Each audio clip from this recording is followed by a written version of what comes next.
All right, so in this video, I'm gonna show you a number of money habits that can really be quite expensive. Now, look, I'm not in my apartment. I know last week, a lot of people said, Nate, are you at your grandma's house? No, I was in an Airbnb in Ireland at this really old lady's house, and she made me breakfast every morning.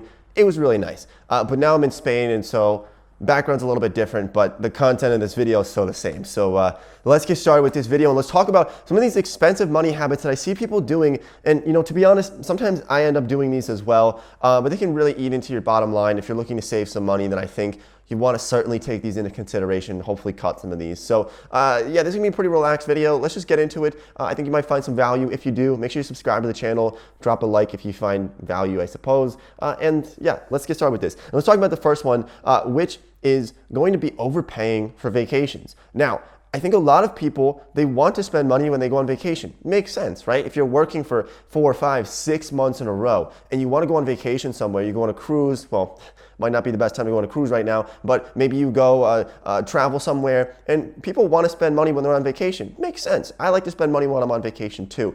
But sometimes I see people spending money when it doesn't really make much sense, that maybe they could spend an extra 5 minutes and find a flight that is literally half the cost if they just put in a little bit more effort into finding those flights, finding those hotels, finding those Airbnbs that are going to be cheaper for the same value that you're getting. I think just a lot of people just kind of jump into vacations with literally just not like they'll go on to something and just book something right away, or they'll go through a travel agent. I think travel agents, I don't want to offend any travel agents if they're watching this video, but I think they're kind of irrelevant in today's world. It's so easy to just Google something super quickly and find some very cheap accommodations or things that you can do to get inexpensive flights and vacations. So just a quick little thing right here is that if you're looking for cheap vacations, the best way to do it is try to travel in an off season. So it's March right now. Like I said, I'm in Spain. It was really cheap to get here. It's like $130. I bought this ticket well before this whole virus thing going on. So it was about $130 for when I bought my flight. I bought it about 6 weeks before the flight. So it's kind of a premium spot to do it. But nobody's really traveling in this time of the year traditionally, regardless of virus stuff going on. And so it's going to be cheaper versus if you want to travel, if you want to go on vacation during Christmas or New Year's or Thanksgiving or some big holidays, it's going to be expensive. So just try to plan that out, but also more flexible with where you're going. If you're open to where you're going, you're going to find cheaper accommodations, cheaper flights than saying that you want to go to this exact location on this exact day. That's when it gets more expensive, when you have things that you need to be in specific places. But it really depends. Obviously, spending money on vacations, certainly something that I like to do. And now let's talk about the next one, which is going to be a little bit controversial, but I want you to hear me out on this. And it's by actually buying a home too soon. So I think the biggest misconception that people have, first of all, I have a lot of friends who are real estate investors, and I'm probably going to buy some real estate properties in the coming years here. So I have nothing against real estate, obviously. But I think the problem that I think a lot of people face is that many people think that if they buy a home, they suddenly don't have a cost of living. They don't have to pay for rent, so therefore they're saving money when they buy a home. I just want to warn you on that a little bit, because that's not necessarily the case. See, in just about every place in the world, especially in America, if you buy a home, you're going to have property tax, you might have homeowners insurance, you're going to have to have the lawn mowed, you're going to have to take out the trash. There's a lot of expenses that are involved with owning homes that I think a lot of people just neglect to realize. So sometimes I see people who are maybe paying $1,000 a month for rent, then they go buy a home, and suddenly their total expenses, when they factor in the mortgage and all these other expenses, are $2,000 a month. It's $2,500 a month for all these various different expenses. So if you're going to buy a home, make sure that you do your due diligence on it. Make sure that you can afford not only just the mortgage payment, but all of the other various expenses. There can be dozens of expenses on a monthly basis that can add up quite a bit for owning a home. So make sure that you can afford it. A lot of people buy houses that are too big. They buy too big of houses too soon, and it can be really, really problematic for people. So just in general, when it comes to buying homes, especially if you're young too, just make sure that you are really doing quite a bit of research on that you're not overpaying for single family homes. A lot of people do that because they say, we just got married, we need to buy a home in this neighborhood right now, and they just throw down the money without even really negotiating very much, and they end up kind of just blowing money that they really could have saved a lot on if they were a little bit smarter about it, potentially maybe buying a duplex, renting out a unit, having that person pay for essentially your rent as well. There's a lot of strategies that you can use, and a lot of great real estate YouTubers out there who make some great great content on it. So definitely look into that a little bit. Number 3 here, look, we've talked about eating out at restaurants, how expensive that can be. A little bit of a twist here, that is food delivery. This one can literally kill your wallet. So for example, I know a lot of people who will, maybe they're at their job and they don't quite have time to make lunch, or they don't have time to even go get lunch. So they order food at the office, or maybe they're working late and they're really hungry. This actually happens to me. I know I don't work in an office on a 9 to 5, but it still happens to me where I'm working, and I just literally don't have time to make food. So I end up just ordering it like Uber Eats or Grubhub or Deliveroo or wherever you are in the world. I'm sure you have some type of food delivery service,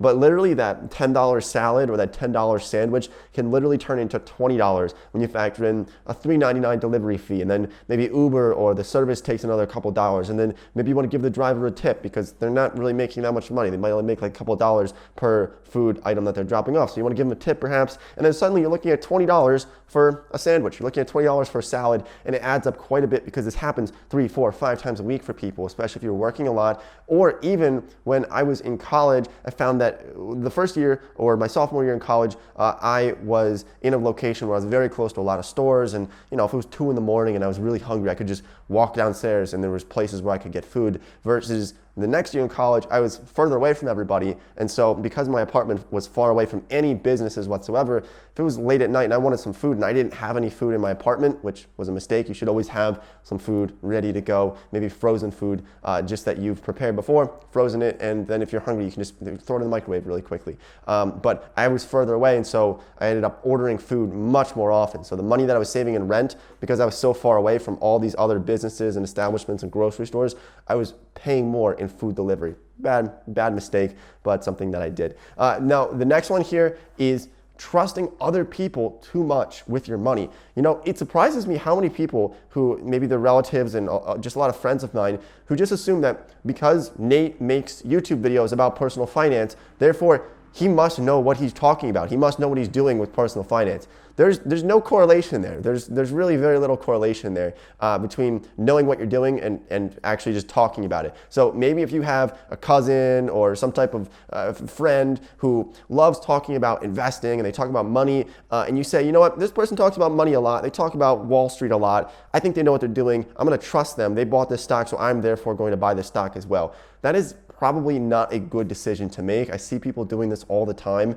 So just be careful with that. If you hear this hot stock tip, or if your friend just bought $60,000 worth of the stock and they're super confident in it, just make sure that you're doing your own research on this. And I'll even extend this as far to say that even financial advisors, it baffles me how many people will trust their financial advisor so much to the point where they don't even know where their money's getting invested. They just let their financial advisor do everything, and they don't even know where they have their money in. Now, I think financial advisors are great. I think that they're obviously very smart people, but it's important to understand, okay, even if this person is incredibly intelligent, even if my financial advisor has 150 IQ and they're a genius, I need to understand where my money's going. And I think a lot of people make that disconnect there where they just trust others with their money too much. And that even goes for this channel. That's why I always make some pretty big disclaimers, and I say, guys, even though I talk about how I invest, I talk about my strategies, that doesn't mean that I'm doing it right. It might be working now, but it's working for most other people as well. We've been in a bull run for 10 years straight. So just really, really remember that going forward. So this next one is what we're gonna call the double whammy. This is the type that you're spending money on now, it's costing you money now, but it's gonna end up literally costing you even more money in the future. And what I mean by this is things that can cost money now, but are deteriorating your health. They're hurting your health. So obviously, a lot of tobacco products, cigarettes, chewing tobacco, things that are probably going to lead to some medical problems far down the road. Now, look, I can't tell you what to do. If you want to smoke, you can smoke. I don't have anything against you doing that. Obviously, I'm not going to tell other people what they can and cannot do, but it might cost $5 a pack. Well, if you're in New York, it might cost closer to $15 a pack for cigarettes, but it can end up costing you a hell of a lot more money in the future when you have to pay for expensive medical bills, especially in America. And you know, that actually is not even just with cigarettes or with tobacco, but really actually what I'm more concerned about is food in general and just the health of overall people, especially in America. And we're not going to go down that road in this video, but taking care of your health now is literally going to save you so much more money down the road in the future when you don't have excessive medical bills because you weren't taking care of your health now. Just something that I think is really important. I know it's a sensitive topic. People don't like to talk about it. People sweep it under the rug, but I just had to bring it up because it is something that really is going to cost a lot of money and honestly some people's lives. So, okay, that got really depressing fast. So let's just move on here and let's talk about the next one, which a mistake that a lot of people are making, or this habit that people have, and this one just really bothers me a lot, is payday loans. Payday loans scare me. I hate when I see those ads. I think they're kind of predatory. I'm not a big fan of them. There's a couple companies that, like, I see them, they're like a gas station and they're like, oh, I don't get paid till next week, but I just got my paycheck today thanks to this payday loan. I think this is just, oh man, this is just a recipe for disaster. When people start borrowing money to go do their other expenses, they start to get into a bigger and bigger hole. This obviously goes with all kinds of debt, with credit cards, with all, you know, various different types of debt as well. But payday loans scare me quite a bit. So if you're at a point where, you know, maybe you don't get paid till next week, but you can't really afford this stuff right now, maybe you should find a way to cut this stuff out or start to budget ahead of time so that you don't run into that problem. I know if you're on a very low income, it can be difficult, obviously, but just try to avoid payday loans at all costs because they are going to cost you money. They're going to take a percentage in most cases for these payday loans. They're obviously making money off of you, and so just be very careful with those. I don't like loans in general, borrowing in general, especially consumer debt, credit cards, obviously. So just be very careful with those. One of the worst things you can do is getting into debt so that you can pay off your other debt. Now, there's times when it can work out where, for example, if you have credit card interest, credit card loans, and the average APR is 25%. You're paying 25% interest on those credit cards. And then you get a personal loan, say, to get down to 10% to pay off your credit cards. It gets really confusing,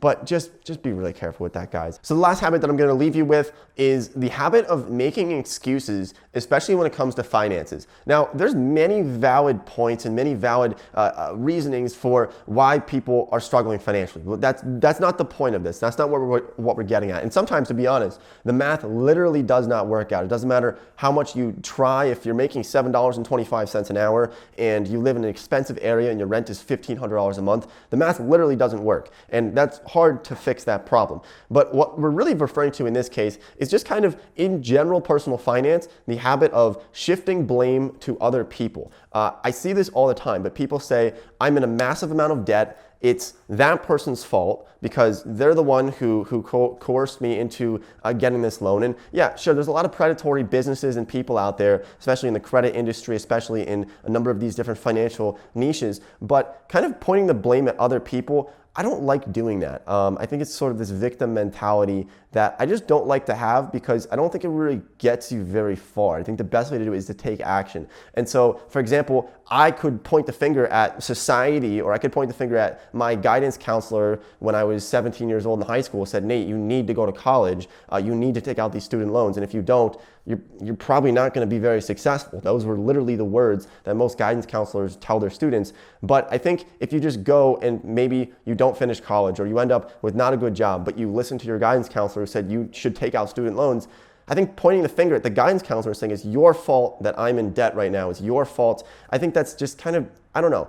I don't like blaming other people. I think really at the end of the day, it does come down to your decisions that you make and just kind of taking ownership of those decisions. Even if somebody maybe did kind of manipulate your thinking or try to sway your decision making in one way or another, at the end of the day, it does come down to you signing your name on the dotted line for contracts, for loans, for buying a new car. If the car salesman tried to do something over you and try to get some extra money out of you, at the end of the day, you're the one who signed the dotted line. So just make sure that you are very, very careful when you're signing the dotted line, especially for contracts. But that's kind of the main idea that I wanted to get across here. I don't want to come off too harsh, but it's just something that I really do believe in. So thanks for watching the video, guys. Appreciate all the support. I don't know how many videos we're going to be putting out in the next couple of weeks. You know, I'm on vacation. I'm going to Vienna. When's that? in like a couple days, maybe tomorrow. I don't know when this video is coming out. And then I'm going to Amsterdam and then probably to London. I don't know if we're gonna do meetups. I was gonna do some meetups, but now with this virus stuff going on, I don't want like people getting sick and stuff. I don't want that on me, on my conscience. So thanks for watching the video. Appreciate all the support, and I'll see everybody at some point in the future.